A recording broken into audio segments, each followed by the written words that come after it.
Vous avez remarqué, certainement, vous prenez la résolution de faire quelque chose, entreprendre une action spécifique, et à un certain moment, vous vous découragez. Et vous commencez même à vous dire, est-ce qu'il y a quelque chose qui ne marche pas avec moi vraiment? Comment les autres, quand ils amorcent des mouvements, ils arrivent jusqu'à la fin, mais très souvent, quand je commence, je ne sais pas arriver au bout. Vraiment, quelque chose ne marche pas avec moi. Oui, cela vous arrive. Mais laissez-moi vous dire aujourd'hui que vous n'avez aucun problème. Je dis encore, vous n'avez aucun problème. Le problème est ailleurs. Et si vous suivez cette histoire jusqu'à la fin, vous comprendrez d'où vient le problème. Ce n'est pas un problème de votre mental. Il y avait un mille-pattes qui s'est déplacé normalement. La coordination de ses pattes était correcte. Le mille-pattes marchait bien. Tout d'un coup, il a entendu une voix. Quelqu'un a crié. Et vous savez, c'était qui? C'était une grenouille. Mais pas comme toutes les autres grenouilles. C'était une grenouille fouineuse. Cette grenouille qui s'intéressait trop à la vie des gens. Il a mangé quoi? Il fait maintenant quoi? Il vit comment? Comment il fait? Ainsi de suite. Alors, cette grenouille a poussé un cri.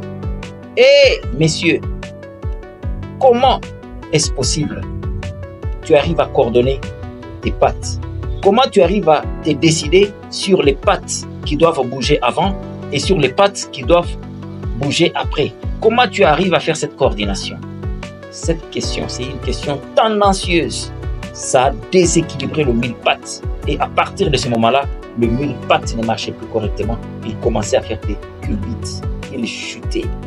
Vous savez, il y a une leçon par rapport à cela. Nous parlons bel et bien ici de la grenouille fouineuse. Elle observe. Elle va vous poser des questions. Et ces questions vont vous déstabiliser. Tout simplement.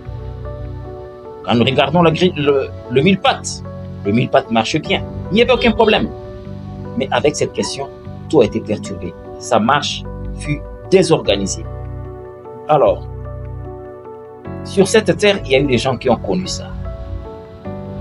Laissez-moi vous dire déjà d'emblée que la grenouille fumeuse se manifeste sous différentes formes.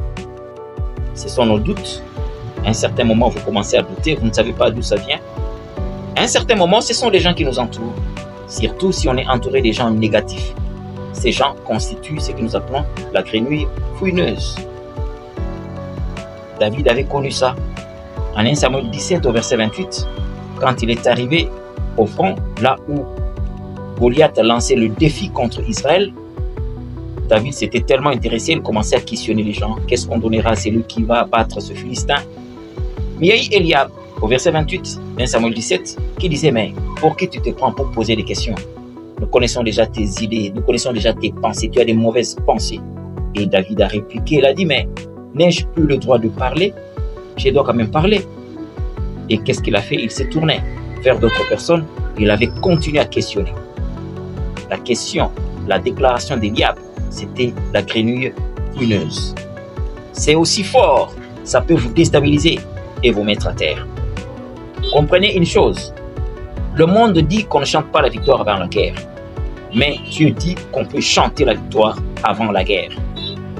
Et c'est possible, parce que la victoire, la force que nous avons aujourd'hui, ce n'est pas seulement par rapport aux défis passés, mais c'est par rapport aux défis présents et même aux défis futurs. Nous avons déjà la victoire et nous pouvons les décréter quotidiennement. C'est pour cette raison, en 1 Samuel 17, 37, David a dit, « L'Éternel qui m'a délivré de la griffe des lions et de la patte de l'ours me délivrera aussi de la main de ce Philistin. » Il a déclaré, mais c'était avant le combat.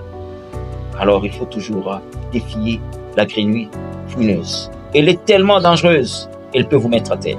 Regardez ce qui s'était passé en Psaume 106, 33.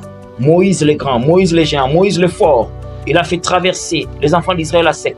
Mais qu'est-ce qui s'est passé? À un certain moment, quand vous lisez les versets 33 de Psaume 106, on vous dit à cause de la grenouille fouineuse, à cause des gens négatifs qu'il a entourés, Moïse est arrivé à parler avec légèreté. Si Moïse est tombé, c'est à cause de l'environnement.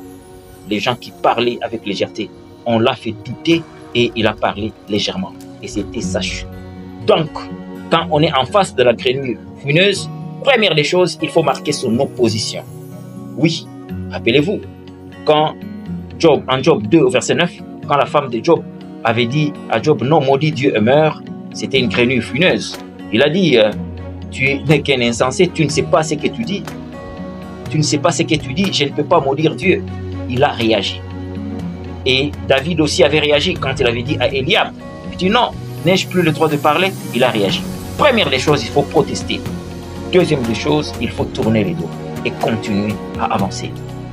Et avec ça, vous allez contourner les effets maléfiques de la grenouille fumeuse en contrôlant l'environnement, parce que l'environnement a un effet très néfaste sur nous, sur notre progression. Alors, il faut tourner les dos et continuer à trouver un environnement propice et positif pour faire des grands exploits. C'est votre serviteur, Ben Alain Kitenge. Merci, à la prochaine.